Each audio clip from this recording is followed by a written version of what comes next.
my God. I'm laughing before we even start. This is going to be wild. Who's starting? Let's go. It's time. Put on play pass. Okay, just to put the rumors to rest, Rod, we're busting right into it. Okay, breaking news. There's a lot of rumors flying. Hold on, wait. There's a buzz about Houston. Your TV guy now. Oh.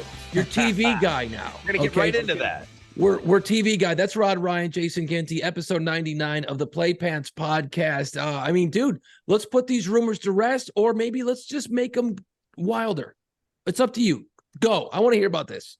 I am not leaving radio anytime soon, and I don't see myself ever. Two things that I don't see myself ever doing: politics and television. And that's kind of what happens to old radio people. Yep. They kind of do some of those things. Yeah, I think I'll just like die in the land of podcasting when my radio career is over. I got to guest host a midday television show here, Houston Life. And Tessa is a co-host on that show. So the dude had the day off. So she asked me if I wanted to co-host with her. And it wasn't just like one segment on TV. It was the whole hour. And it was cool. I mean, TV is different. You know, I don't have a whole lot of experience, to be honest with you. I haven't done a lot of television, and I'm super uncomfortable with it. It's not as spontaneous. It's not as fun. You certainly got to watch what you say. I mean, just when we were talking about on Monday, I co-hosted with her on Monday afternoon. And we were talking about it on the air Monday morning. And I just said, I go, hey, you know, do you want to tell me anything? What do I need to know about being on the television live for 1 hour? Would you want to tell me what we're doing or anything? And she's like, nah, we got it. Don't worry about it. I said, are you? Because, I mean, it's the Rod Ryan show. So I host, right? And then I throw passes, outlet passes all morning long. Right. I said, you're hosting, like you're the host, right? She goes, yeah, I will be driving. And I said, well, I'm a bit of a bossy bottom. And she said, don't say that on TV. Okay. She said, do not say bossy bottom on my TV show. I'm like, oh, do you want to make a list of things that I can and can't say? Oof. It's like housewives watching this show. It's on at 1:00. You can't talk, certainly like you and I on this thing. You can't talk like I do on the radio. So it's a little different. You got to kind of watch your tongue a little bit. You got to act like you're into everything. Like you care. There was a skincare doctor on there, and it was cool. But, I got to stand there and she's talking about skincare products. I'm like, oh, that is interesting. Yeah, really? Wow. Tell me more about this one. What about Neutrogena? Can I put it on my balls? Yeah, that kind of thing. Right. So it was cool. We played like a rock and roll Pictionary game. And then we were able to just kind of talk a little bit about the weekend. And it was really fun. It was really, really fun. I looked at the wrong camera the whole show. Yeah. Yeah. Teleprompter, I'm doing this. And coming up, a doctor talks about skincare, that sort of thing. Fucking Rod Burgundy over here. Wow. Yeah. No, it was actually, I mean, it was easy because it was Tessa, so that was easy. We talked for 4 hours every day. So I can kind of fudge through a 1 hour TV show. Yeah, it's TV, It's a different animal because you can't like pick your nose. Like in radio, I'm like when I'm on the air, dude, I'm not paying attention. I'm scratching my eyes. I don't give a shit. You know how it is. It doesn't matter. TV, you're like, where do I put my hands? The first thing you start worrying about, where the fuck do I put my hands? I don't know what to do with my hands. Where do they go? So it's weird. It was kind of like that because on the morning show here, we are live on YouTube. Right. And there's cameras everywhere, right? We're live on YouTube. We're live on Facebook. We're live on X.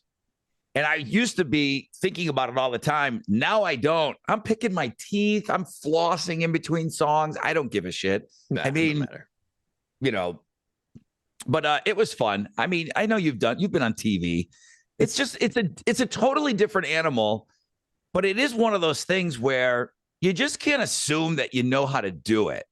It is different, It's just really different. I don't know. The pacing of it is different. And you really got to watch your mouth. Damn, you can't say shit on TV. No, you can't say that. Specifically the word shit. You cannot say the word shit on TV. I'm pretty sure you can't. Yeah, when I said that I would be a bossy bottom, her eyes lit up, said, "You're not going to say that this afternoon, are you?" Yeah, probably second segment with the skincare. I'm a bossy bottom and it gets a little chafe. Is that okay? Can I throw that shit down there? Can we? Yeah. Okay. You don't invite your friend back ever again. It was fun, and they did invite me to come back, so I am going to co-host again sometime in November. So I guess if they wouldn't have ever invited me back, then that would have been like a bad thing, right? But that's cool because now you've got one under your belt too. The next time you'll be like, okay, I at least know which camera to look at now. It's that comfort zone. Yeah, I'll tell you what, Tessa. I mean, she's a grinder, man. I'll tell you. I just did it Monday, and you do the morning show, and you got to be up for the morning show. Even for you on the air, you got to be up for your shift on the air, and then when you're done, it's like, boom, we always talk about being an exaggerated version of yourself on the radio. It's still me. It's still you on the air, but you might be pushing it just a little bit. Mm-hmm. And it's not like we're working hard. I mean, Sue's on the fucking line. My sister's on the line at General Motors, physical, on her feet, 8 hours. That's real work. So, but you get done and it's like, okay, you just kind of like mentally, okay, I'm kind of done. I did my 4 hours. And then you got to get back up again and go do a TV show. It's different, I mean, and she's doing that every day. Man, it's tough. It's a lot. It's a lot every day. It really is. Again, it's not a whole lot of work to just sit there and smile, but it's more than that. It really is. I never want to make it sound like it's more difficult than it is, because there's people, I know that there's welders listening. There's guys in the shop. They're like, fuck you, Rod. And you're right. You are 100% right.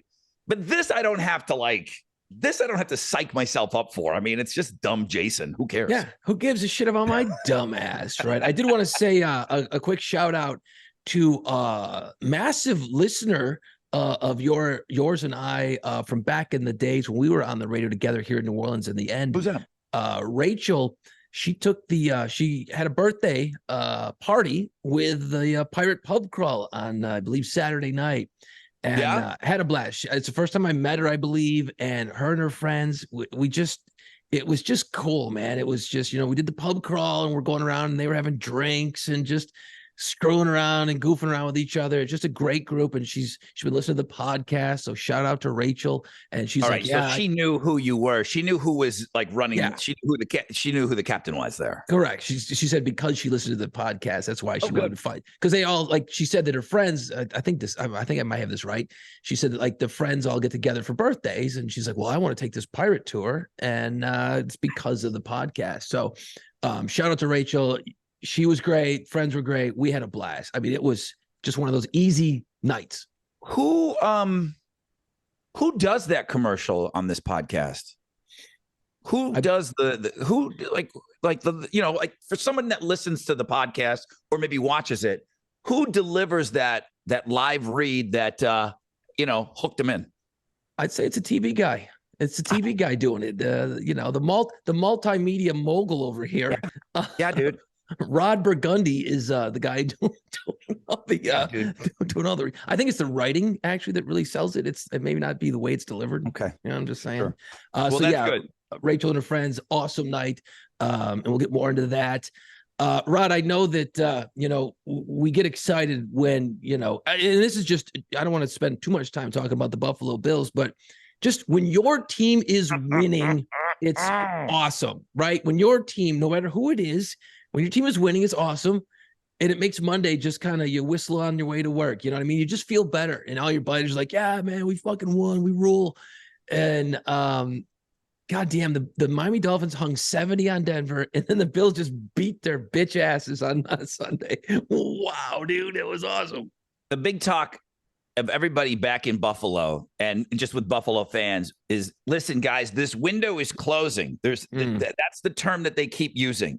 This window is closing. What does that mean? You got Josh Allen in year 6 now or something like that. And, you've got this assembly and, maybe they were peaking 2 years ago. And did we miss, the best years?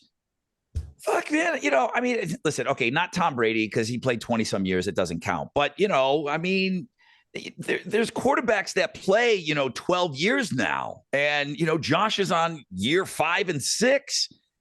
The window's not closing, I mean, at least it isn't right now. I mean, Jesus, there's MVP talk. Von Miller might be coming back this week. The Bills play early. They're in London taking on the Jags. But it is fun. This is how great it is here. And now, listen, I always root for the Saints. I mean, I can't help it. I got the whole thing. Yeah. I mean, you become a part of the city. And I went to every Saints game for like almost 8 years.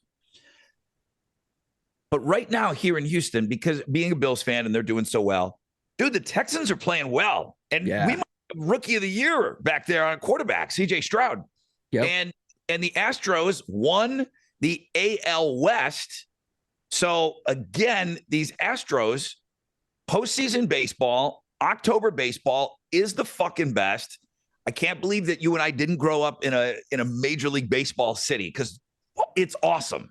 Right. And it's when your team's playing well, too. It really helps. I mean, man, we struggled a long time with, the Astros were the shittiest team in the league, losing 100 games a season, back-to-back years. So they've been so good since 2017. They've been, playoff baseball here, 2 World Series champions in the last couple of years. So we're going to play the Twins on Saturday. So that's been determined. And then, so Bills, Astros, Texans playing well. I don't normally say that in October. No, it's fun right now, man. It's really fun. Like, sports fan, it's a great time to be a sports fan here in Houston. And then what happens too is you kick into, depending on, well, you guys, Houston's a basketball town, so New Orleans is too. We have the Pelicans, so people are starting to ramp up with that. And then, us dorks who are from the north. I mean, you're from Canada. The guys who love hockey, right? We all love hockey. That's coming too, man. I mean, like, holy shit, this is the best time of year for sports. Between now and the Super Bowl is great. It's just because you got so much to choose from. Like, you could literally spend every night watching some awesome game. It really plays into, I think I like fall as my favorite season now. It wasn't always like that. When you're a kid, you like summer the best, right? Yeah. But because we live down here now and it's so fucking hot, is fall the best season, Jason? God, summer is still, there's always a summer vacation in there, and that always means a lot to me. I know you're a big vacationer, your family's a big vacation family, and you guys you've become a very big beach family over the last 10 years. What's the best season? Something about spring still gets me excited. There's that rebirth. There's that, the leaves are coming out, the flowers are coming out. There's something about spring that just screams like, all right. Like winter, fuck winter. February can fuck off, dude. I hate February. And with Mardi Gras, it helps. I mean, like, I would say 90% of Mardi Gras are in February. I know, but even with Mardi Gras, it just gets depressing. I don't know what it is. February just sucks. Thank God it's the shortest month. You know what I mean? And it's been that way my whole life. That's just a personal thing. But like, springtime, man. I mean, then you toss in, like, in New Orleans, you got Jazz Fest, you got St. Patrick's Day, you've got better weather coming. It's just something about the spring has always been awesome to me. And I do love the fall. I love the fall up north. So summer is out of the discussion. Summer is not, like, if you're teetering between spring and fall, summer is not. Summer at best will be third. Yeah, boy, are we doing a top 4 seasons list right now? This is great. Yeah, we are. I'm putting you on I need your top 4 seasons. I need it stat. Shit. Go. That's hard, man. I would go spring, fall, summer, winter. Okay. I gotta go spring, fall, summer, winter, dude. This is the dumbest fucking. If summer wasn't a fucking 100 degrees every day, Yeah. That's the problem with summer. And we're not in school anymore. So, of course, that dominated. But I'm going to say fall, football. The reasons you said with the other sports, baseball's been great around here for a long time. Halloween has turned into, because of where I live in Houston now, Halloween has turned into be probably my favorite holiday of the year now. Totally. Like, Halloween just fucking threw up in the Heights here in Houston. We all had a truce that we weren't going to start decorating until 10/1, which was Sunday. Oh God. Okay. Like everybody it was just an unspoken thing. Saturday, I, went to my storage unit and got the bins out, and everybody was looking out their windows and shit. Like if I was going to put stuff out yet, I go, I'll wait till Sunday. But it's fall, then it's summer, because there's vacation in summer. I get my kid for a whole month, and that's really, really fun. Yeah. So that's a huge thing. She's off for the whole summer, spring, winter. Yeah. Fall, summer, spring, winter, a little different than yours. But yeah, winter can fucking suck it. But it's like there's not much distance between those three for me. It's like they're like those three are like right on top of each other, and then fuck off winter way over here. You know what I mean? Like summer I love because pool, hanging, that I freaking love, man. So that's cool. Fall and spring are really kind of neck and neck, so because the Halloween thing is just, especially in New Orleans, forget it, dude. Forget it. And but the only thing that's really saving winter, and it's keeping it in it. It's still going to be 4. I mean, I absolutely love Christmas. I do. And then, like when you have a little kid, it just starts all over again. And you're so like reinvigorated about that holiday, with the kids. So that's huge. And then, I mean, fuck, I get 2 weeks off of work. That's not bad. That's fucking awesome. I always go back to Buffalo, try to take in a Bills game, take the kids sledding. So, I mean, at least there's something to look forward to. I'm not going to change my position. No. There's something to look forward to. That 2 weeks in winter, like Christmas time, it really is awesome. I mean, it really is. I mean, if you wanted to focus on like the best 2 weeks of the year, man, that's up there. It's just the rest of that season stinks, It just gets, even with Mardi Gras, like I love Mardi Gras and all that stuff, but man, it just, I don't know. I've gotten so far away from being cold. Like, I don't like it anymore. Like I turned into like, I don't want to get cold again. Like, no, okay. I'm out. Real quick. Any interest at all in these cold baths? No, not really. No. I know the health benefits. You work out, then you get in it, it's fucking cold. It shocks your system and all that shit. Even if you're not working out, like they say that your body fucking freaks out and it goes into panic mode, and just all these amazing things happen in your body. And this is not, I don't even listen to Joe Rogan, so right. I'm not getting my information from him. Because I heard that he's like a big guy in this. I'll tell you, I'm just keeping an eye on it.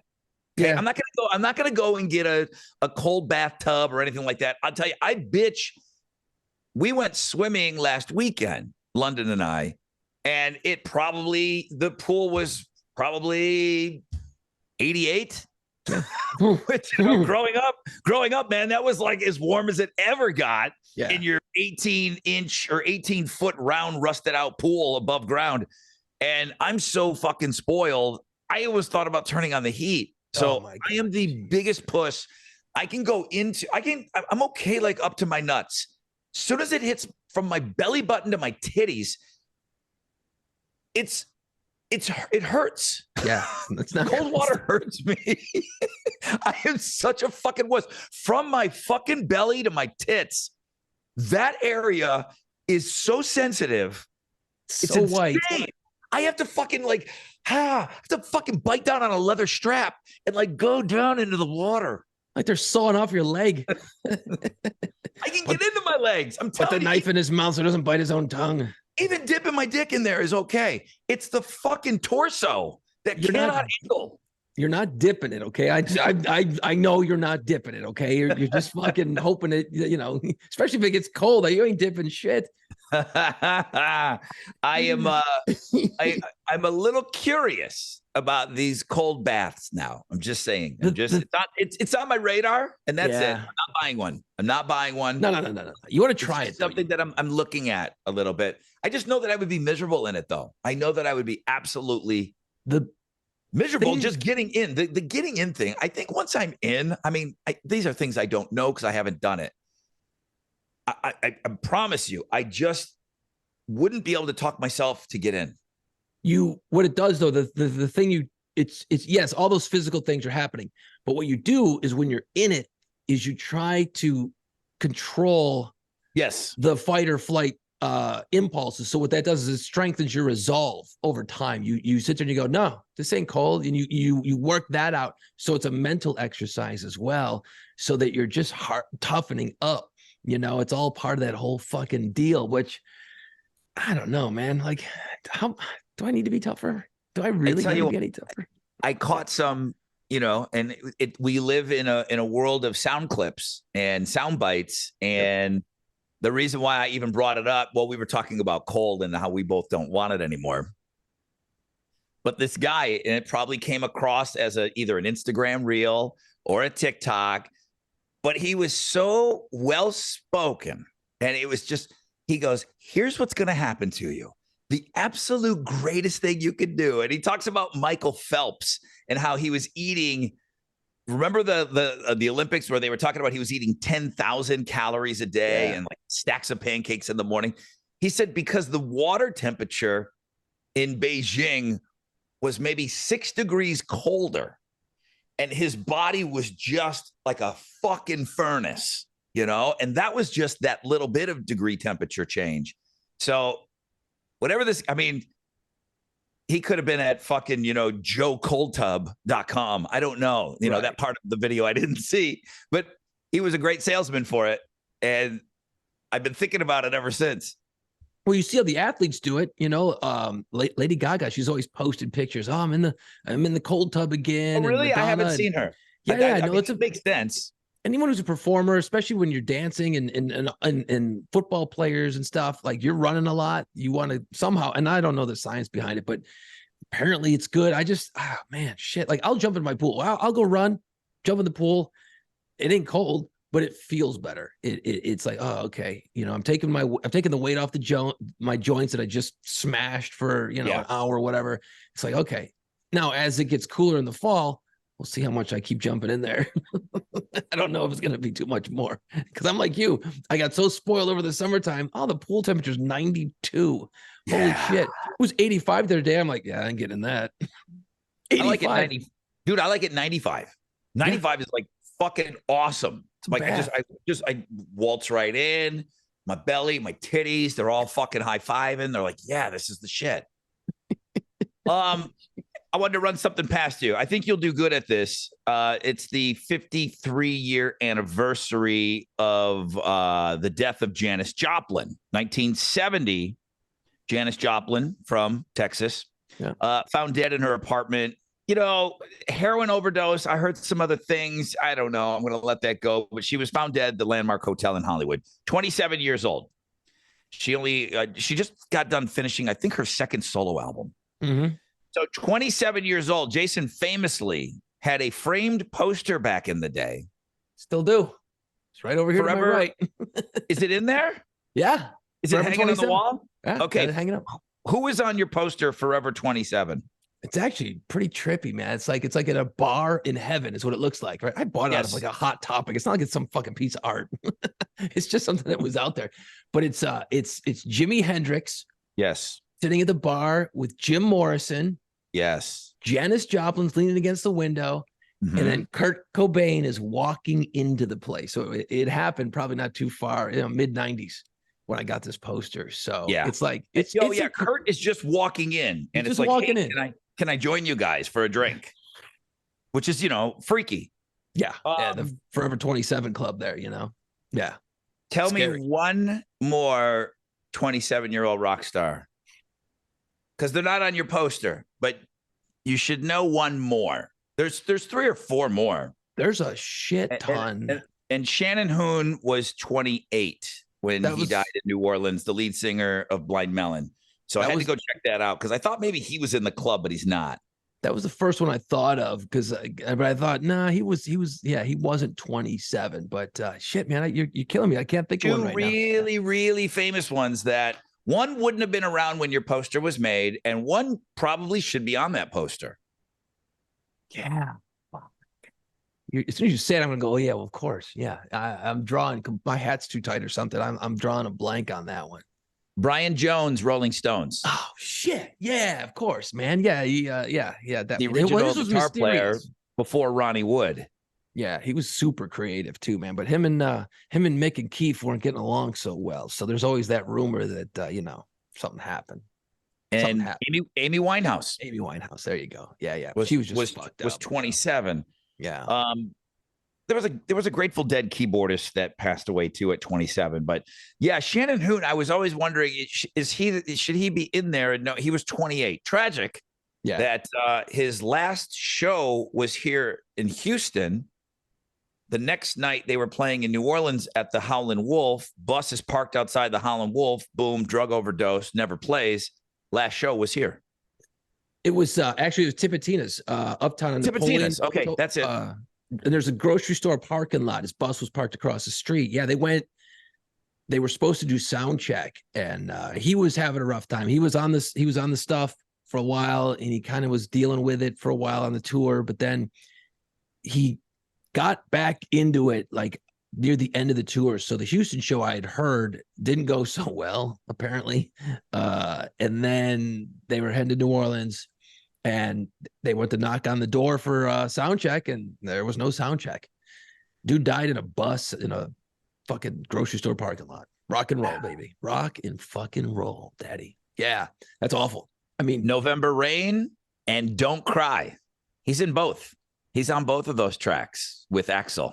Yeah, that's a dude that, man, you just remember Don't Cry? He's up on the roof. Yeah. He's singing with Axl up on the roof. Fucking great. But that's a dude that, like, again, everybody is what if, of course, when somebody dies. But like, he's a guy who was just kind of, they had the goofy No Rain song with a B girl.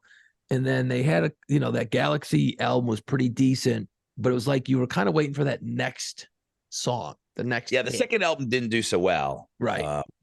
You just had a lot of potential. Who knows, but geez, give the guy the benefit of the doubt. He had an interesting voice. He had a really interesting voice, and Axl liked him enough to put him on 2 tracks. Yep. So, there was something special about him for sure. Absolutely. And then I wanted to mention really quick, there's a birthday coming up on Thursday. So this podcast is recording on Wednesday, October 4th, October 5th. Brian Johnson is going to turn 76. Jesus. Brian Johnson of AC/DC fame. So this weekend, there's a big festival. Where is that? In Indio, California? Is that where how is that damn show called? It's the big show that all the celebrities go to. Oh, that's Coachella. Coachella. It's on the same grounds as Coachella, but this is Oldchella, and it is geared for old people. It's 3 nights, Friday, Saturday, and Sunday this weekend. Not worried about trying to fill up all. Old people can't fucking party all day and all night. So they knew what they were doing. I thought the concept of this was really good. I'm hearing through the grapevine that this thing is not selling. Power Trip came out with this unbelievable lineup, and Ozzy was a part of that lineup. And then I think most people know that Ozzy Osbourne's not able to play. He just had a surgery and said that he's going to be doing better. And he wants, I've heard him on Sirius XM satellite. Fuck, that guy doesn't want to be at home. That guy does not want to be at home. No. I kind of thought, but also I think he's brainwashed by Sharon. Sharon's just like, you get your ass out there and you make money. Right. So this Friday night, Guns N' Roses and Iron Maiden will be performing. Wow. Saturday night is AC/DC and Judas Priest.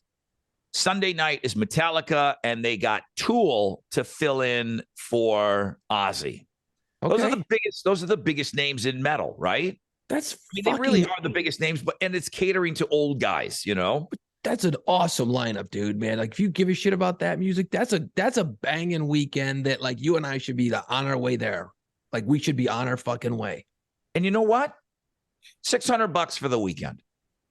Not terrible. $200 a night, $100 a band. That's not bad. That's cheap, right? Nah, it's not bad. I don't love it, but it's not bad for that kind of caliber. I think you're able to order tickets. You can still get it. Obviously, we're not going because it's this weekend. Yeah, I got shit to do. But there's no heat on this show, dude. Have you seen or heard? There's no heat on this festival. There's nothing. Not really. And I'm in the biz, dude. I'm in the biz. Yeah, I know. You're You're a in big the program biz. director. I'm a program director of a radio station. Okay. I mean, And dude, I don't hear shit about this. I'm dominated radio and television. And you're right. I'm not hearing about this show. There's no heat on this, man. Who's running this fucking thing? I just went to go see Guns N' Roses. How was and it? Alice in Chains. They played Minute Maid Park where the Astros play. Not a great venue for a concert. The sound is kind of shitty in there. The band plays in center field, and then nobody's walking on the diamond. So there's a pit where you're standing. Then there's seats in the outfield to about second base. Then nobody again on the diamond, and then you're seating all the way around. From fucking center field to behind home plate, it's pretty far away, dude. That's weird, man. It's pretty far away, you know? But we got baseball here in October. You can't be walking around on that field, right? Right. And you can't even put down that, whatever that plastic shit is called that they do, because they put that down. Guns N' Roses. Alice in Chains was amazing. Let me start out with that. Let me start with the good. Alice in Chains, fuck, they're good, man. They're so lucky to find Willem Duvall.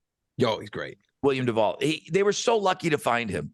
I mean, he was lucky, but they were lucky because he's so good. And, you know, Lane Staley had such an interesting voice, and he was such a different kind of singer. And no, it's not Lane, but you know what? It's better than Lane because Lane was a junkie. So it's better. And Jerry, just anybody that knows anything about Alice in Chains, Jerry sings so much, and there's so much dual singing that, God damn, it's good. It's so good. They sound good. They look good, everything. Guns N' Roses, man, a lot of bullshit songs. They played for 3 hours, and I heard a lot of great songs were backloaded, so I didn't stay for the last 45 minutes. They played 8 to 11, dude, on a weekend, on a weekday. So, you know, Daddy can't stay for that. Plus, Axl played the night before. What was surprising to me was Axl's doing back-to-back nights. That is surprising. No singer his age, Dave Grohl, nobody. No singer his age is singing back-to-back anymore. You know, even the Metallica tour, we talked about that when they go to a city, they play. And now, listen, you also have to have the luxury of being a huge band and to absorb the cost of not playing back-to-back nights. Everyone's got to get paid for sitting around waiting for your fucking voice to get better. You know, everyone else can do it. It's just usually the singer can't. So you have to be way up there, finance-wise. But I was surprised that they played back-to-back. I mean, Guns N' Roses makes a lot of money. Yeah, that's weird. It is a money grab, though. It is a money grab. They've been doing the same shit since 2017. No new music. Nothing, you know? 2017, dude. It might have been 2016 when they got back together. Yeah, because I've they're seen them doing twice. the same thing. Since Slash back in it. Yeah, I saw him at the Dome, Superdome here in New Orleans, and that was fucking unbelievable. And they played Voodoo a couple years later outside. It was spectacular. And they just played over in Biloxi on this run, and then they must have bounced to Houston. And I'm like, yeah, I got no interest. I'm done. I saw him twice, and I'm good. I got it. I don't need to see it again. Yeah, and I saw him back in the day, you know. So Axl's voice, I don't want to hear all those bullshit Chinese democracy songs. And I feel like he's into those a little bit more than the stuff that we're into. He picks and chooses where he decides to hit the notes. I mean, his voice, how he sang, I mean, let's just talk Appetite. It's just, it's not sustainable to sing like that. He was a young man. He was screaming.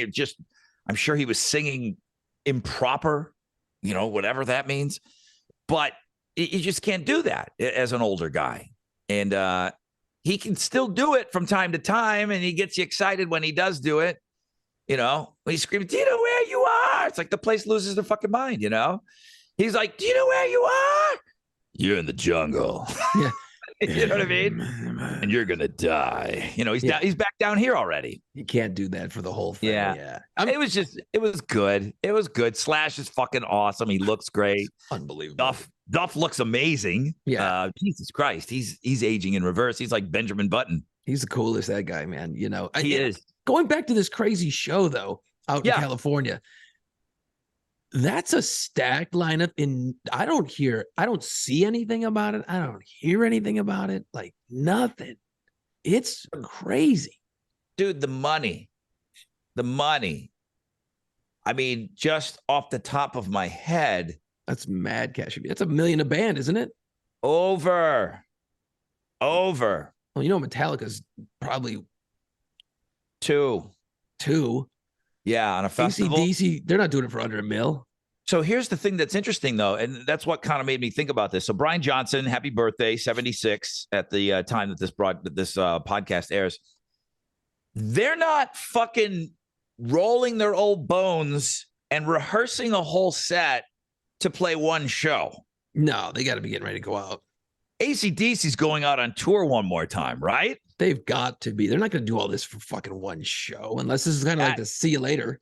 That was my thing. No, they're not going to say see you later to some fucking show, as my friend Jason said, with no heat on it. They're going to go out and play heat shows. Right. So people excited. I was thinking, I've heard rumors, and we could talk about you too if you want real quick, in Vegas at the Sphere. I've heard that Fish is being talked about as doing a run there after. I don't think they've announced who's playing after U2 yet. But I got you. My thought would be AC/DC. That would make sense. There's no question they're big enough. Got the hits. They can take as many days as they want in between. Yep. They can take, I don't know what, I mean, I would think that Brian would need 3 days in between shows. 4. You're gonna have to do Friday. You're gonna have to do Sunday. You're gonna have to do Saturday and Thursday. You're right on that. You got to hit Vegas on the weekend. You're right. And then maybe you do a Wednesday or some shit. I think AC/DC is perfect for the Sphere. Oh, I really do. So great. They could do it anywhere. You could do a residency anywhere. But the Sphere, it's so new. Everybody wants to go. And I just think AC/DC, I don't know. It just seemed like that would be a perfect thing for them to do. A residency, and you're in control when you play, and you're not traveling. These guys are fucking old, man. 76. Yeah, well, that makes sense for a band like that. They don't have to go anywhere. They get the suites in the hotel. They can chill. Correct. The travel is a beating on your body. They're old. Yes. They don't want to be in and out of airplanes and buses and bullshit at this point. They want to just chill, go do the show. You know, Aerosmith had to cancel their tour. Not cancel, postpone. Fucking Tyler's 75. Yeah, you can't sing like that. Anybody who can't sing like that. Holy shit. And they were taking that thing out on the road. So I'm just wondering, I don't think the Sphere wants to turn into the dinosaur Sphere. It's so state of the art. You're thinking you want to get Coldplay in there. You want to get, some newer stuff. And then Imagine Dragons. Probably a bunch of EDM shit that you and I don't know about. But, U2, AC/DC after them. Yeah. I would say it's just great news that AC/DC's playing this. There is absolutely no way that they get up for one show. They just don't do it. There's too much work involved. If you're going to do one show, do 2. If you're going to do 2, do 25. And just guitars and say goodbye to everyone. You brought the cannon and the bell. You might as well get out and make a run because that bell is fucking heavy. Okay, a couple quick things, Ron. We haven't had a chance to talk about music in the last couple of weeks. The new Blink 182 song. I remember I was kind of talking to you about it beforehand. I said, pay attention to the lyrics. One more time. I mean, it's fucking drippy, and it's like, God damn it. But it is cool because of the way they mention all the bullshit, the plane crash and the fucking cancer and all that shit. It's fucking great. It's great. It is a great song. The Sum 41 song is fucking great. Fucking great. It's awesome. I could give a shit about Sum 41. I mean, I like them, they're Canadian Blink 182. And this new song is awesome. It's them saying goodbye.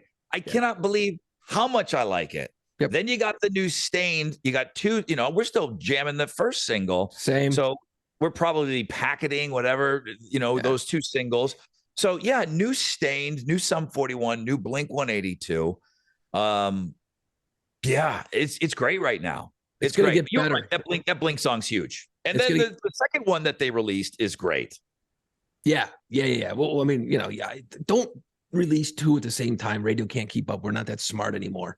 Well, that's what Dave Grohl did. And then, we wanted to play that second single, and the record company begged us, please wait.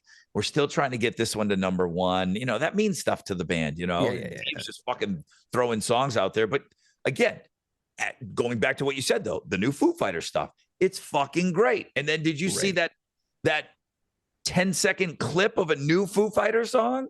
It's awesome. Yeah. I mean, it's awesome. They're going to keep banging away. That's going to be a whole other thing. The U2 song. What did you think about it? The new one, Atomic City. I really like U2, being close personal friends with them and all. Jesus Christ. It was just okay. Yeah. It was just okay. Everybody said, Blondie, Call Me in that one section. That's my favorite part of the song. I just thought it was okay. I wasn't excited because they went and filmed the video on Fremont Street with the live audience, and they didn't bag everybody's phones. So everybody was out there filming about, I don't know, almost 2 weeks before the song came out. People were uploading it, and you could get the gist of the song, Right. So, I mean, listen, U2 is always exciting for me. It is. And I just thought the song was okay. When they did the other song about the Ramones and everything, when that album came out, and Every Breaking Wave, that second song was fucking amazing. That last album was really, really good. The one that they put into everybody's iTunes. That pissed everybody off, man. It was such a debacle about it that you lost track that it was actually a really good album. Yeah, the music got lost. But yeah, this song was just okay to me. You liked it? I thought it was, I was actually pleasantly surprised. I thought, as soon as they sent it, they're like, oh, we want to play the new U2. I'm like, do I have time for that? You know what I mean? I'm like, yeah, I do. Because like you've always said, and it's like, I've always said, U2 is what helped make radio what it is today. So they deserve a shot. They deserve. So I'm like, okay, let's do it. Let's do it. And I heard it and I was like, I'm feeling a lot of Clash and I'm feeling the Blondie. And I'm like, okay. And I didn't hate it. It's not great. It's like whenever a huge band releases a first single, it's always like, okay, this is just to whet the appetite. The big hit's coming. So it's like, this is kind of like a decent song. Hopefully there's more coming that's better. I mean, this is just a fucking infomercial. This song is an infomercial for the Sphere. It's all it is. It's Vegas. That's all they're talking about. So it's an infomercial at the end of the day. I don't know I don't know if a big single is coming. I mean, I hope so. I'm always rooting for the band. I am.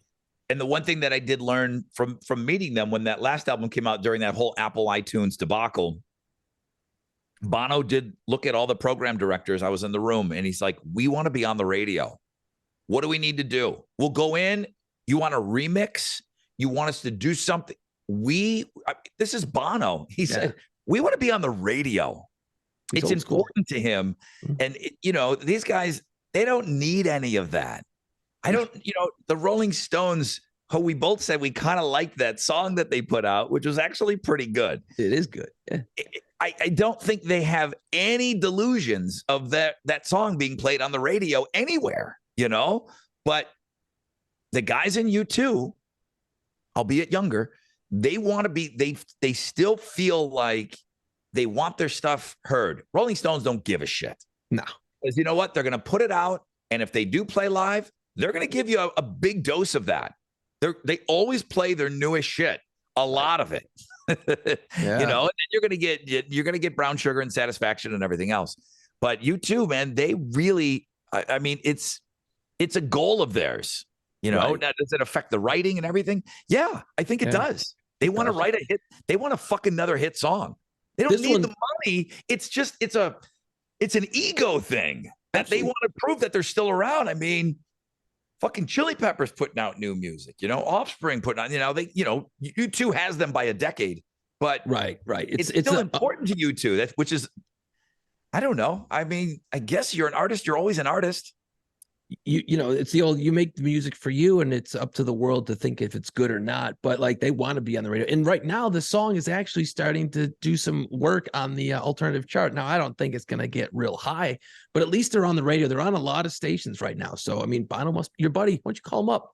See if he's happy with that right now. And I lost his number. we're gonna get new Green Day very soon. Very soon. And I'm hearing it's a banger. I haven't heard it yet, but I'm hearing the new Green Day is really, really good. So I'm looking for, I mean, dude, there's a lot of good shit coming out from a lot of old bands. Yeah. And it's good to hear. And look, and it's weird, and I'm not saying that this dude knows anything about anything, but I interviewed my good friend Billy Corgan like a year ago. And at the end of the interview, he just was saying like how he had this feeling that Gen X was going to have a third act. You know, he says, look, watch out. Gen X is coming. We came out of the box strong. You know, the 90s were our shit. And then we kind of fell asleep. And now we're all coming back. You know, we're all doing like our second job, or we're all doing new things. We're a new lease on life, or we're getting re-energized. And it's like, as all this music's coming out right now, the Sum 41, the Blink, the Chili Peppers, the Green Day, all of it. I'm like, just now I'm like, fuck, maybe Billy's onto something a little bit here, you know? I don't know. I mean, it's just, I don't think he knew this was all coming out. He did, but he just had this feeling that Gen X is going to strike again. Yeah. And he was talking technology and everything. One final thing, and then we'll take a break and we'll talk about our top 5 list. Did you hear Mark Tremonti and his Christmas single? Did you take a second to listen to that? You're never going to play it on the air, but did you take a listen? I did not. Okay. I haven't yet. So I'm not exactly sure what the affliction is. It might be Down syndrome. His daughter. He went and recorded an album of Frank Sinatra covers, and he fucking nails it. Okay. Right. You heard me, right? Mark Tremonti, this is for everybody that's the 2 people that are watching us and listening. The lead singer from the band Tremonti, who I love his voice, but just the old regular schmegular guitar player from Creed, just sitting back, letting Scott Stapp do everything, and then Alter Bridge, you know, letting that singer do everything because they're great singers. Now, he always sang backups to everything. But, man, when he first put out that Tremonti stuff, I said, fuck, man, I didn't know you could sing like that. He can sing his ass off. Yeah. So he does these standards now. And he's got a Christmas album coming out, and it's not a goof. And it sounds like fucking Perry Como. It's like what you grew up listening to from your parents' albums. That's what he does. It's great. Really? It's awesome. And I think he donates all the money, you know? Yeah. Fuck, I'm such a huge fan of that guy. He's cool. He's super nice, just low key, just awesome. And I heard that like he had to do a lot of work to be able to sing like that. It seems like I read somewhere years ago that he had to spend a lot of time like lessons and shit to kind of get it, because he was behind Scott Stapp and then he was behind Miles Kennedy. I was like, Jesus, you know, that's hard. Yeah, and it's legit because he had some original guys for that. And he put out that Sinatra album about 2 years ago, I think. Mm-hmm. He had some Sinatra musicians in the room with him. Like they're not going to just show up. I mean, they probably would just show up even if he sucked. All right, I'll take that back. But doesn't that kind of like make it cool? Like there's a couple of Sinatra guys in the room with them on the recordings that he's doing. I'm just telling you, go take a listen to the Christmas song that he put out. You'll giggle. It sounds like fucking Andy Williams. That's crazy. I mean, that's a good, I mean, you know, I'm always looking for like new holiday shit because it's always the same shit every year. I play at my house. Like I got a playlist and it's like any new, I'm always digging around and people come over like, oh, I got some better Christmas shit. Good. Yeah.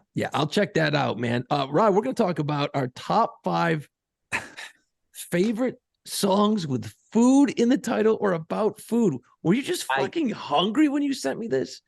No. Just because it's been National Coffee Day. It's been today is Taco Day. It's Pizza Month. Like we don't spend a lot of time on it, but you know, just quickly. Okay, it's fucking Tequila Day. It's Vodka Day. Today's Vodka Day. Kale Day. There's just been a lot of food days lately, and I might have been a little hungry, but I sent this over to Jason during the day, and to sell it because I know he's gonna just try. He's like, "This is the dumbest top 5 ever, dude." I said, hang on. Think like your boyfriend, Harry Styles, Watermelon Sugar. That would count. Food in the title, or if the song is really about food. A lot of the songs that have food in them, most of them are in the title, but I'll say this is my most diverse top 5 in the history of this podcast, which is podcast 99. I am all over the place on this. Yeah, you know what? I am all I'm all over the I bet you, and I'm already gonna say it right now. I'm gonna go that we have two's an easy number to guess. I'm gonna say we might have 3. Nope. No, you don't think so? Okay. Nope. At best, we have 1. Whoa. Wow. At best. You went deep. There will be 1. I did. There will be 1. You went deep. Well, we'll get to those top 5 favorite songs with food in the title or about food in just a second. But I want to tell you that the Rod Ryan Show presents the Boobs Rock Golf Tournament October 18th at Wildcat Golf Club. Foursomes are sold out, okay? Sold out. You can't wait. Dude, when Rod announces shit, don't sit around thinking about it. Get in on it. It sells out fast. And right now, he's looking for whole sponsors, auction items, and all the money, of course, is going to go to the Rod Ryan Show Cares Foundation, Boobs Rock Fund, which, of course, supports breast cancer research at MD Anderson in Houston. Now, also, the Boobs Rock Car Show is this Saturday, October the 7th, 2023, in case you're listening to this a year later.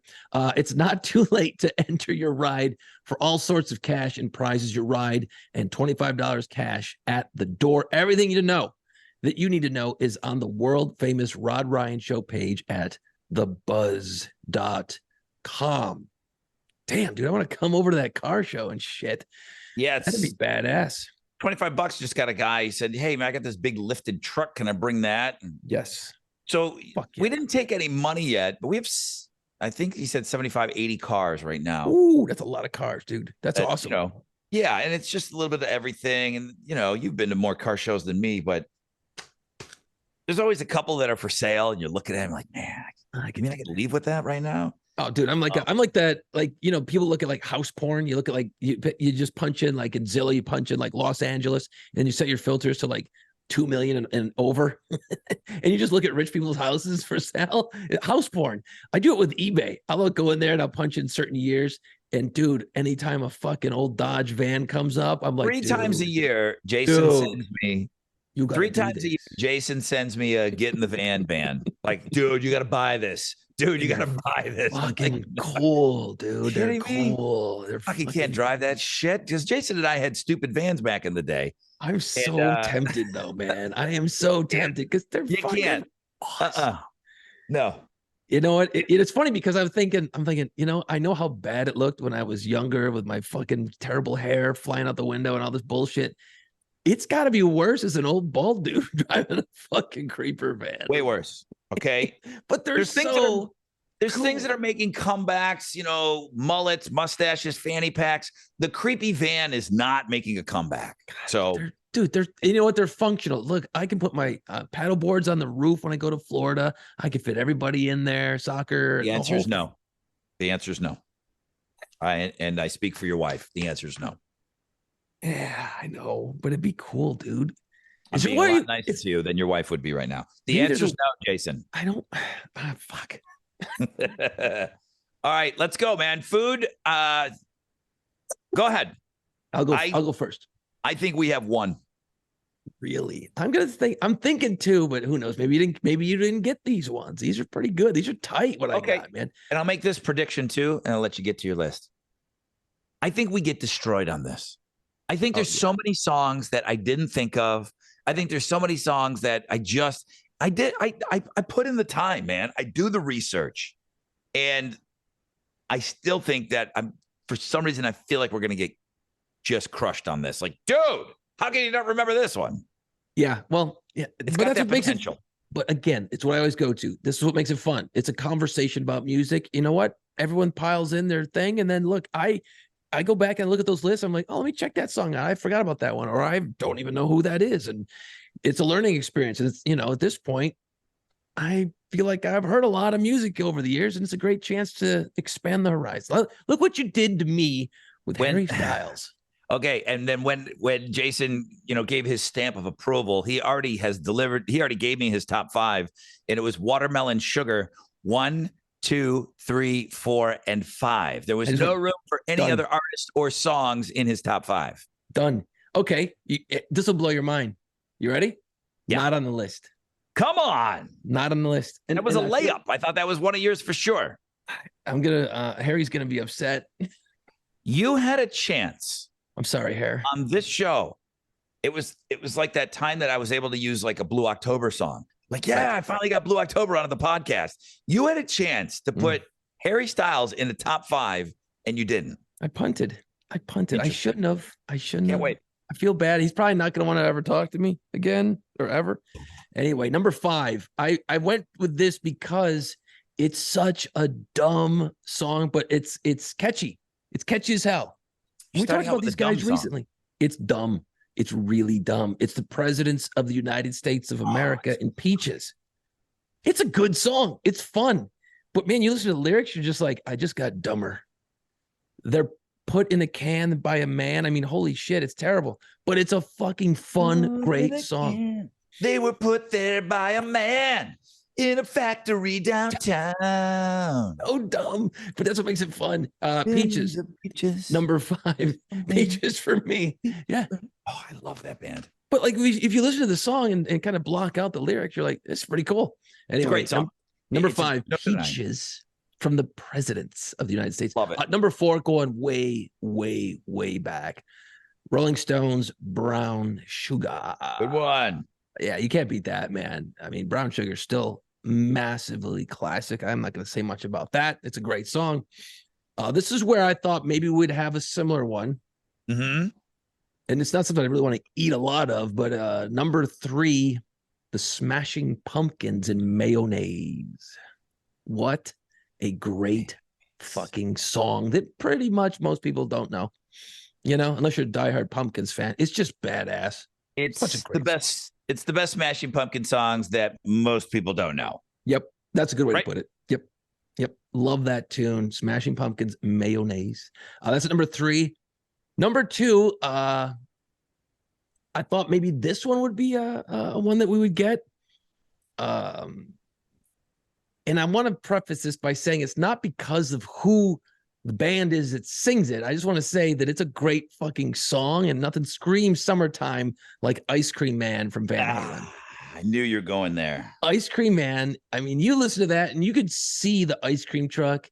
You could see it. It's just cool, man. It's just a cool fucking song. And when the band kicks in, the whole swagger of the band, it's great. It's absolutely great. And then number 1, which I do believe we have as a duel, as on the same list. Number 1, Rock Candy from Montrose. Fucking good one. I'm going way back. Early Sammy. It's weird. I have Dave and Sam next to each other. Montrose Rock Candy. Listen to that album. Is that the first album? Yeah, the first album from Montrose. Yep. All of them. Every song. God damn, that's a good song, and I didn't think about it. Rock Candy. Like I predicted, we're gonna get our fucking asses handed to us because there's a million great songs, and there's probably 10 other ones that are better than my fucking top 5. And like, I haven't look, I ain't been to a teddy bar in a while, but Rock Candy should be on for the old guy teddy bars, because that song is just right in the pocket. What he knows it's like fucking 1974, dude. I know. You know what's worse? The fact that I called it a teddy bar. That just says old, dude. Yeah. So yeah, Rock Candy, number 1. And then I got a bunch we'll talk about afterwards, but I really thought we would have 3, and those were the 3: the Pumpkins, the Montrose, and the Van Halen. I really thought those 3 would be, I don't know shit, apparently. I thought you were going to have 1 Roth and 1 Sammy, but not Montrose. I thought you were going to have 2 VH tunes in there. Thought about it. No Pound Cake for you. You know what? I love the song. I thought for sure Pound Cake. I love that song. I had you down for 2 Van Halen songs in your top 5. I love that song. The lyrics are just a little too cheesy. The song's great. If they would have figured out some better lyrics, I'm like, ugh, it's just fucking cake. You're making a double entendre and a fucking pound cake. Yeah. It sucks. The hook's great. The whole thing. Love that song. Fucking dumb lyrics. Sammy, come on. You can do better than that. Get a dictionary. Was that the first thing that we heard from Van Halen? Right? What was the first single? Oh, why can't this be love? That's right. Yeah, that's that right. was the first Okay. one. Which, incidentally, Sammy Hagar got that's- up with the Go ahead. Killers the other day and sang that with them in a So concert somewhere. 5150 was the first album with Sammy, and that's Why Can't This Be Love? Pound Cake is the first single off of Fuck.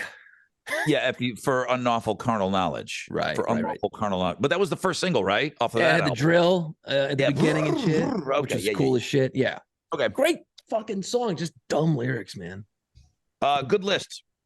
Thank you. I thought it was okay. Good list. I feel like liked it. you put in 6 minutes as opposed to your normal 4. You are being generous to putting this me together. like a lady would be right now. 6 is generous. All right. In at number 5, we have one, as Damn predicted.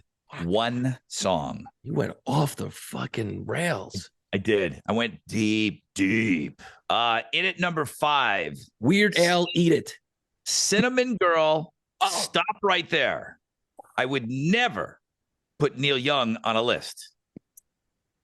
It's the cover done by Type O Negative. Oh shit! Type O Negative's cover of Cinnamon Girl is fucking great. I love it. Yes, and then I'm so happy that I got to talk about Type O Negative on the podcast. First mention ever. 99 episodes of this stupid podcast, and it's the first time I've uttered the words Type O Negative. They're awesome. I haven't heard that version. I thought you were going to say, who does another great version of the same song is Big Head Todd and the Monsters. Great version. It's pretty spot on. Great version. I don't know that I've heard it. Yeah, it's good. I did not hear the typo. Now, see, this is why we do this thing, man. Now I got shit to listen to. It's great. Yeah. Okay. All right. So it's got to be the cover. And at 5, number 4, I told you this list is everywhere. 1968, Tony Joe White, Poke Salad Annie. Oh, that's the one that Elvis used to love to cover. Yeah, Elvis did a great cover of it. It kind of made it really super famous. But, Louisiana. Yeah, it's a Louisiana guy. He talks about it, and it's like, Poke Salad Annie. The gator's got your granny. Chomp, chomp, chomp. His voice is awesome. And I don't know anything else about Tony Joe White. I just know this one song, and it's great. And he's kind of singing Poke Sally Annie, but because he's talking about a girl, but the song is called Poke Salad Annie, so it counted as the food song. Totally. But again, as much as I love the King, the original is better. Yep. And fucking Elvis kills it. Elvis kills it. But the tone of Tony Joe White, his voice, again, kind of like Type O Negative, just a really kind of a deep, really a baritone delivery. Right. Number 3. Yeah, good list. Number 3. Oh, shit. Okay, yeah, because I made some changes. It's your list. Cornflake Girl, Tori Amos. Damn it. Love that song, man. She's so great. Never was a cornflake girl. Yeah, no, that's great. Holy shit. Tori Amos, I can't believe how much I love her, and I don't ever listen to her. Nope. Every now and then, because I have it on my, on the iPad, I'll put it on, and it's great. She's awesome. I saw her live. Yeah. And phenomenal. She's so great. She's so fucking sexy. She's straddling that piano. She's got a piano on one side. She's like dueling pianos on herself. She's like bam, bam, bam, bam, just fingering. Amazing. You just had to say fingering. I did. Yeah. I did. Cornflake Girl. Great song. Damn. It's an amazing song. Great list. We used to play that in Buffalo, huh? That was in rotation. I'll throw it in. When we first switched, you play it? I'll throw it in occasionally on Fridays. We do like a 90s day on the station. Nice. And I'll bust it in. I mean, it's, once every maybe a month. But man, when I hear it, I'm like, this is fucking awesome. It's awesome. Yeah. Guys, go listen. Number 3, Cornflake Girl. Number 2, Zach Brown, Chicken Fried. Okay. All right. That's all right. I'm not mad about that. Don't love it, but okay. And my kid loves it now. So she sings it, and I always like this. The reason that she her mom's her mom's into country music, so I'm sure she hears it over there. But it's in my rotation on a couple of different playlists, and she really, really likes it. and it's made me like the song even more. I always liked it. That's why it was on the playlist. I always feel like it's a great party song. Yep. It's an awesome background. There's not one person that's ever going to complain. As a matter of fact, you might get to turn it up a little, you know? It's a great party song. Oh yeah. And it's probably overplayed if you're in that space and you listen to country music. You're like, okay, I've had enough of it. I don't listen to that stuff that often. So Chicken Fried is still like a huge song for me. So Zac Brown in at number 2 and in at number 1.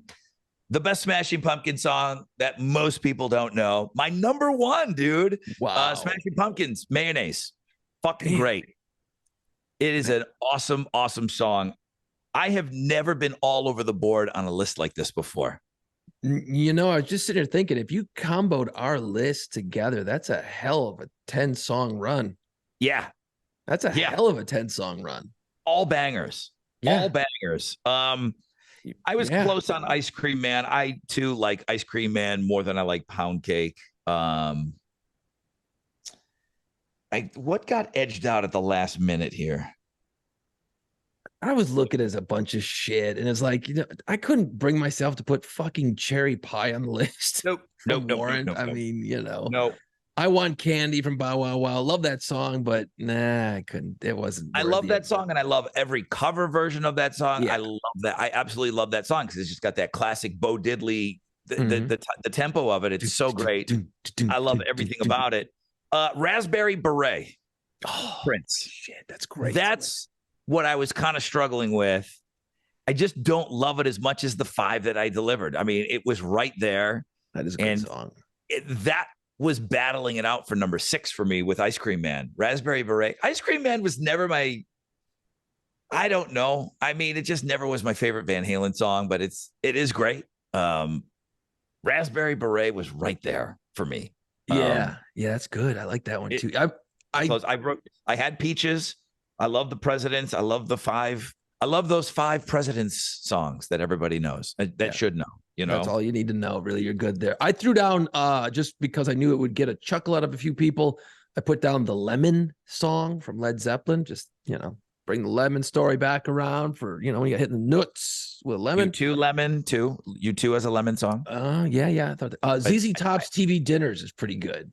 Oh shit! I didn't think about that one. That's a great song. That's a great song. I kind of wrestle with it. I'm like, but then again, I don't remember what it sounds like, but I remember it being a great song. Yeah. So that's a good. That's Lil Wayne, Lollipop. What's the band that did the cover? That's a band called Framing Henley. Framing Hanley. It's great. The cover's fucking great. I love it. The cover is awesome. That's on a couple of playlists, like party playlist background music. It's Framing Hanley. Yeah. You're right. And that's a good one too. That's a really good one. If you want to really go classic, I mean, you know, I grew up with, and still to this day, we play Fats Domino in this house all the time. Blueberry Hill. Oh yeah. Was something that was, you know, in a top 10 for me. And then honorable mention, just because people will just think that we forgot it. It's just not my era of Def Leppard, but Pour Some Sugar on Me. I don't need to. I'm out after Pyromania. That's not my Def Leppard anymore. That's the girls' Def Leppard. It's not for me. Pyromania was it. And then they became a chick band to me. They became Bon Jovi. Yeah. No, yeah, that's true, man. Yeah. But all that stuff up to the first album. I mean, High and Dry and all that shit. On Through the Night. I love the really early stuff that most people don't know. It just, that band absolutely cuts off. There's a line drawn at Pyromania. I don't know, maybe that's some kind of a top 5. Like, what band, you know, you only liked, or what album ruined you on a band? That would be something we could talk about. That'd be a horrible discussion. Pork and Beans from Weezer. I don't know why. I kind of like that song. Yeah, I never liked that song. I'm hot and cold on Weezer. I mean, I've come around. You know, I'm happy for their, you know, their renewed interest and stuff. Best thing that band ever did was that fucking cover of Africa, because it got them back into the discussion. You know. Yeah. Best band with food in the band name. Is it Pearl Jam? I'll throw a couple at you. Hall and Oates, Blue Oyster Cult, Corn, Limp Biscuit, Red Hot Chili Peppers, Jelly Roll, Bread, Meatloaf, Blind Melon, Fish.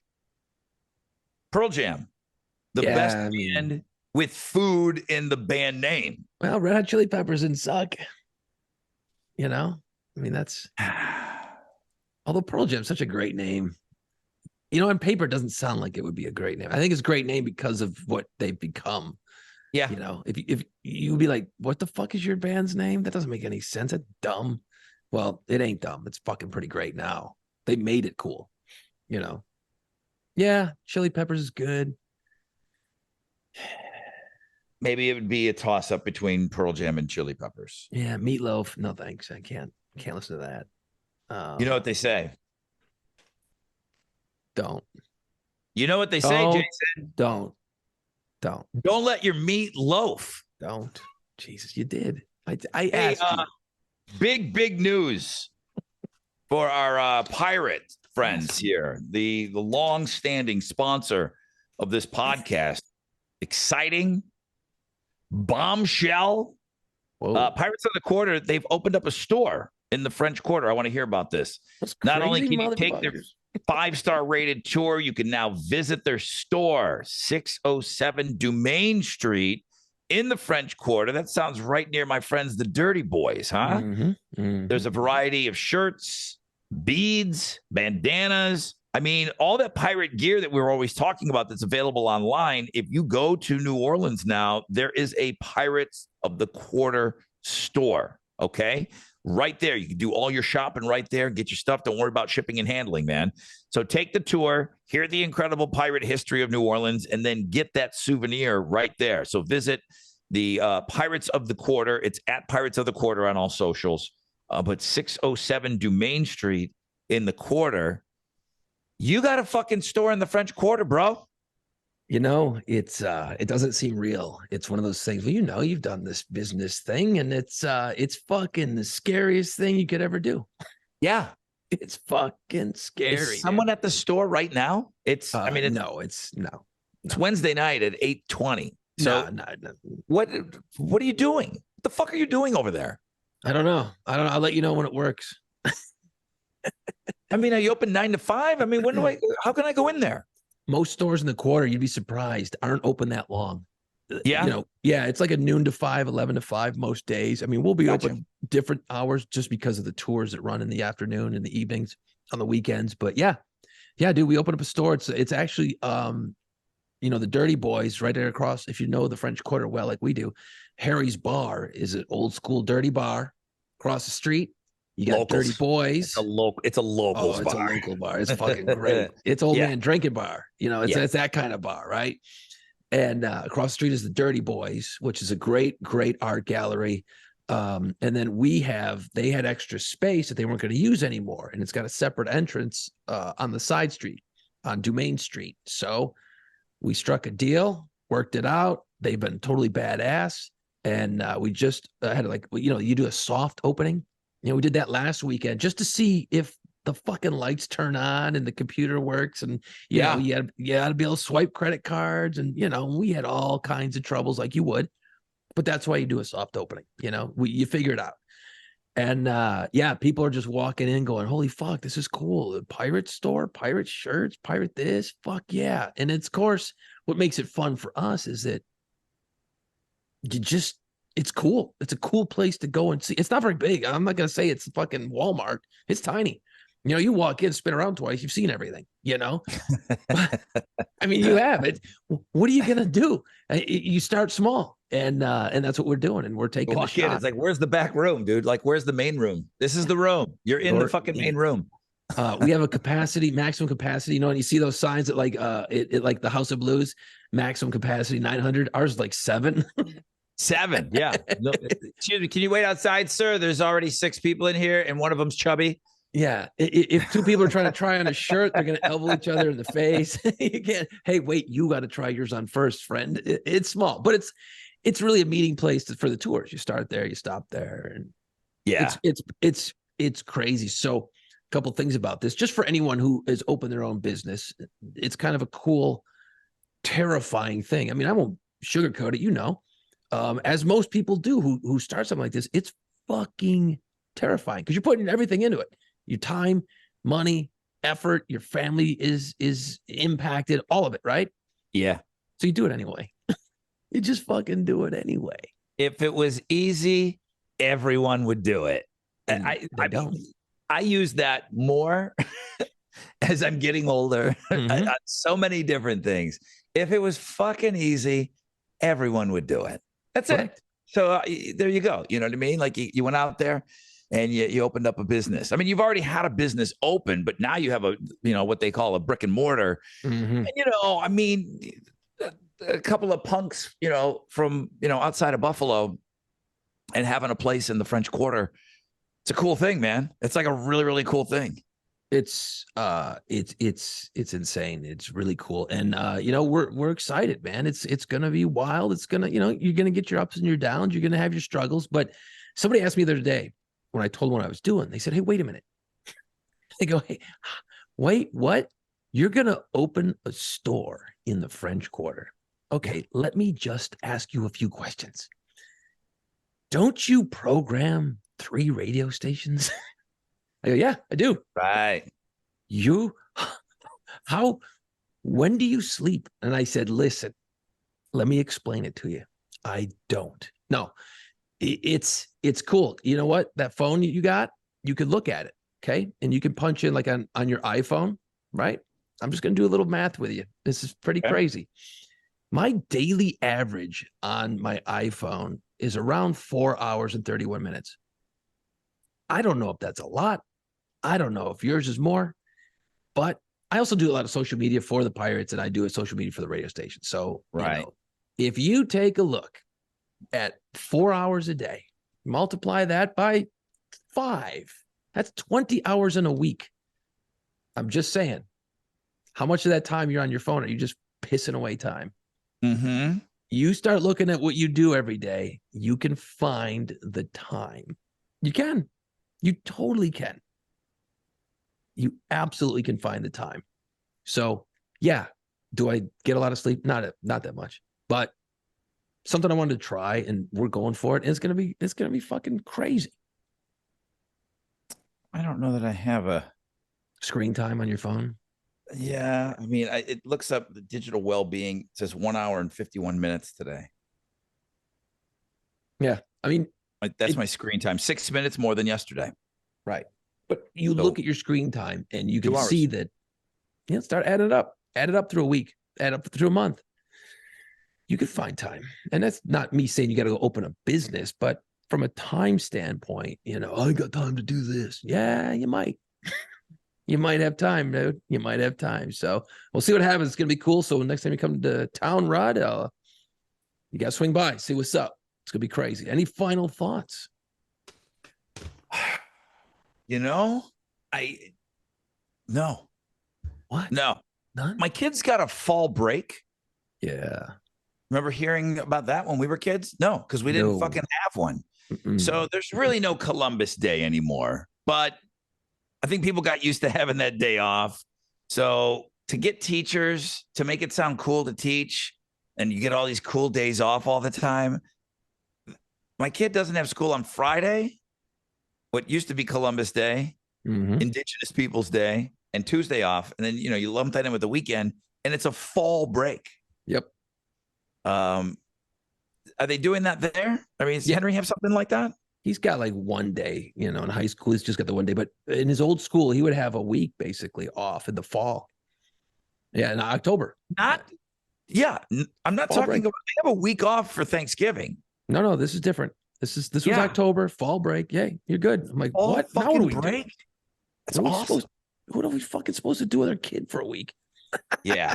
I mean, that's kind of the thing. Like, holy shit, what do I do with my kid for a week? Like Christmas? Okay. And I have, it's my weekend. So the fact that it's my weekend and she has Friday, Monday, and Tuesday off, it's dad's weekend. Fucking figure it out, dude. Like, I mean, I don't have fall break at the radio station. No, not yet. They gotta work that out. We get fall break off here. No, so you gotta Maybe you got to go in there. You might want to go in there and talk to somebody. Go, look, I'm TV guy now. I just want to say I might need a phone break now. I'm TV guy. You see that? I don't think that. No, I'm TV I don't think guy. it's gonna work. All right, I don't want to spend a lot of time on this, but I just want to point this out, and maybe you could throw me a couple of words of thoughts on it. The other day, I'm actually in the quarter, and I'm out in front of the Pirates of the Quarter store doing my shit. Doors open. Some guy pulls up. Pulling up your leg. Come on over, boys. Come on over. What's up, dog? I gotta make the money. I'm gonna be hooking. And his car pulls up and it's cranking tunes, right? And I'm like, oh, cool. And it's playing some rap music. I don't know rap very well, but you hear it all the time, super loud. I'm like, and it's like, and then the dude singing, and I don't know who it was, so I'm not even gonna guess. Let's just say the lyrics were graphic. Massively graphic, N-word graphic, hardcore rap, right? Yeah. So I'm like, wow. Like the bass is fucking rattling everything around. Windows are rattling in the buildings, but it's just and I'm like, that's uncomfortable. I turn around, it's some big, fat, doughy white dude. Sure. White dude. Okay, so let me ask you this question. Is that cool? Like, he goes rolling through, say, a certain neighborhood. Is everyone going to be cool with that, or is that not good? You know what I mean? Like, that feels like that might be a thing. If he's not saying it and he's listening to it. I mean, it's a song. I mean, they're not saying, here's the white version, of Travis Scott's album. It's just the Travis Scott album. It's just his album. Name out there. So, yeah, I think you just, you blast that and you don't sing along to those parts. You have lean out your window. You have to edit yourself on your singing. I was like, oof. I'm like, dude, hey, how? I mean, I didn't even know what to think. I was like, wow, I gotta put that one out in the room. I gotta see what everybody thinks about that one. That one's it's just a song. You hear that stuff in the quarter all the time, and the way that the quarter is, it's it's all brick and it's tall, and it's fucking the natural amplification of the avenues of the streets. My place, as you know, there's a front bedroom and there's a back bedroom, and the front bedroom is a little bit cooler, I mean, it's set up for a single bed in there and everything. And I said, okay, well, let's just use this one for our room. And the guest room will be at the back, which, would be painted, would be facing like inside the quarter.